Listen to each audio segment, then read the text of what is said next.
How y'all doing? This is Benevolent, the Street Reverend, back with another message. I decided to title this The Children of Light, which comes from John 8, verse 12. The words of the Messiah, John 8, verse 12. I am the light of the world. He that follows me shall not walk in darkness, but shall have the light of life. Yah's people, or most people will call him God. We are the children of light. Why are we called children of light? For we have been called out of the darkness of this world through God's grace. 2 Corinthians chapter 4, verse 6. For Yah, who has commanded the light to shine out of the darkness, has shined in our hearts to give the light of the knowledge of the glory of Yah in the face of Yahshua HaMashiach. You see, before we knew Yah, we lived in unrepentant sin and neglected the fact that Yah has been watching us and caring for us when we didn't even deserve it or appreciate it. Matthew chapter 5, verse 45. That you may be the children of your Father which is in heaven. For he makes his sun to rise on the evil and on the good, and sends rain on the just and the unjust. See, what we don't realize is the Lord has a plan for each and every one of us. Jeremiah chapter 29, verse 11. For I know the thoughts that I think towards you, says the Lord, thoughts of peace and not of evil, to give you an expected end. But in order to follow through with these plans, we must and we cannot walk in darkness. Yah said that you are the children of the light of the world. A city that is set on a hill cannot be hid. That was stated in Matthew 5, verse 14. I'm going to give you an analogy of how we walk in the darkness and how we evade the light to do certain things, to think that we're not seen. It's like, sometimes you ever get up in the middle of the night and you try to sneak around, trying to go to the kitchen, and you try for some, people not to hear you. The men, they don't want their wives to hear them, or likewise, or the kids or whoever. You're walking around, but how long does it take you before you stub your toe or you walk into the wall? Not long, right? The only way to enjoy that snack that you've been craving for, or that, got you going around and got you up, that you've been fishing around for in the dark, is to feel around for the light switch.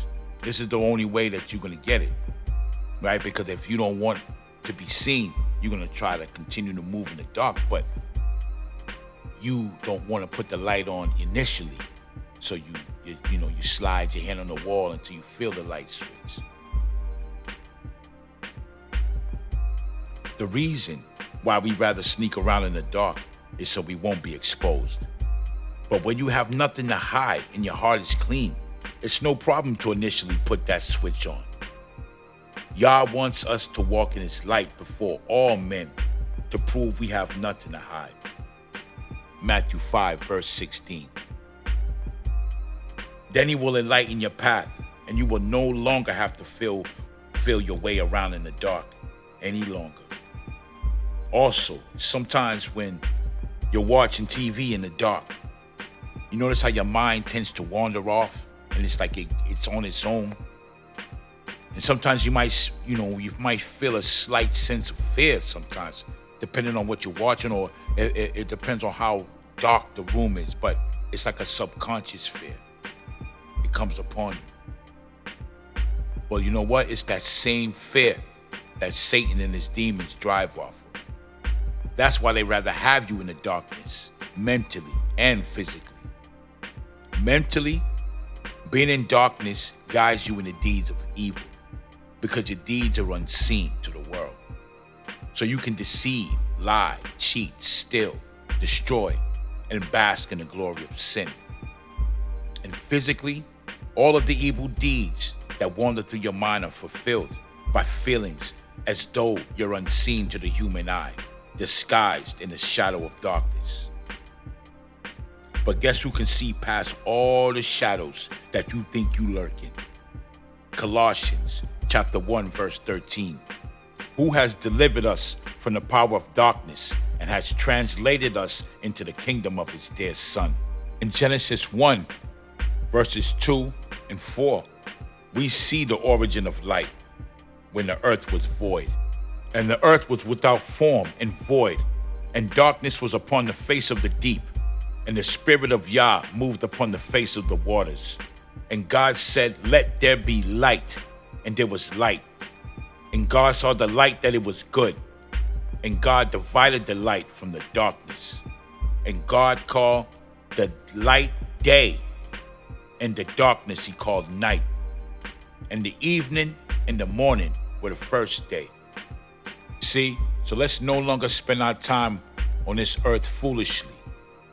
Let's spend the days that we have on this earth no longer in spiritual darkness, being non-factors to one another. Rather, let's glorify our Father in heaven. You know what? I got a challenge. We got all these challenges, right? We got the crate challenge, the one that makes black folks look like a bunch of morons, right? I got a challenge. I challenge every viewer to walk with the Lord in prayer and in Bible reading and in studies, so you can learn to be seen by those who are yet trapped in the darkness, and assist the Lord in his work of bringing souls back to him in preparation of his return. How about that challenge? Do you accept that? Do you accept that challenge? You need to. Thank you for listening, y'all. God bless each and every one of you. Be benevolent. Out.